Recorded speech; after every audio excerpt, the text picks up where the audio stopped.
சின்னத்திரை நடிகை நடிகர்கள் எல்லாருமே பாத்தீங்கன்னா அவங்களோட கருத்துக்களை ஒரு சில விஷயங்களை தெரிவிப்பாங்க.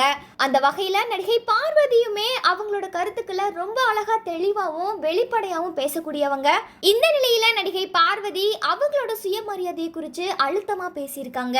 அதாவது எந்த ஒரு இடத்துலயுமே எனக்கு கிடைக்க வேண்டிய ஒரு மரியாதை கிடைக்கல அப்படின்னா அந்த இடத்துல நான் ஒரு நிமிஷம் கூட நிக்க மாட்டேன் அப்படின்னு சொல்லி பார்வதி தெளிவா பேசியிருக்காங்க. இப்ப இந்த ஒரு விஷயம் சோசியல் மீடியா முழுவதுமே வைரலாகி வருது.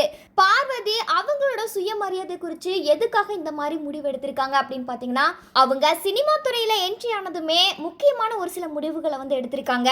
அதாவது நடிக்கிறதுக்கு எவ்வளவு பெரிய பட வாய்ப்பு கிடைச்சாலும் சரி, இல்ல புகழ் பெற்ற ஒரு இடத்துக்கு நம்ம இங்கிருந்து போனாலும் சரி, அங்க இருக்கிற மனுஷங்க நமக்கு தர வேண்டிய அந்த அடிப்படை மரியாதை எனக்கு கிடைக்கல அப்படின்னா கண்டிப்பா நான் அந்த இடத்துல ஒரு நிமிஷம் கூட இருக்க மாட்டேன். எனக்கு அந்த வாய்ப்பே தேவையில்லை. அது எப்பேற்பட்ட பட வாய்ப்பா இருந்தாலும் சரி, நான் அதுல நடிக்க மாட்டேன் அப்படின்னு ஒரு சில கொள்கையோட தான் நடிகை பார்வதி இந்த சினிமா துறையில என்ட்ரி கொடுத்திருக்காங்க. அது மட்டும் இல்லாம எந்த ஒரு இடத்துலயுமே என்னோட சுயமரியாதையை எதுக்காகவும் நான் விட்டு கொடுக்க மாட்டேன் அப்படின்னு தெரிவிச்சிருக்காங்க.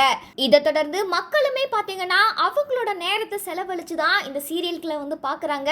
இதனால அவங்களோட நேரத்தை பயனுள்ள வகையில இருக்கணும்ன்றதுக்காகவே என்னோட பணிகளை தொடர்ந்து செய்வேன் அப்படின்னு தெரிவிச்சிருக்காங்க. நடிகை பார்வதி பேசின இந்த ஒரு ஸ்பீச்சுக்கு ரசிகர்கள் பலருமே என்ன சொல்லிட்டு வராங்கன்னா, ஒரு நடிகை இந்த அளவுக்கு தெளிவாகவும் தைரியமாகவும் பேசுறதுக்கு பெரிய மனசு வேணும். இதனால உங்களோட தைரியமான இந்த முடிவுக்கு மிகப்பெரிய பாராட்டுகள் அப்படின்னு சொல்லி ரசிகர்கள் பலருமே கமெண்ட் செஞ்சு வராங்க.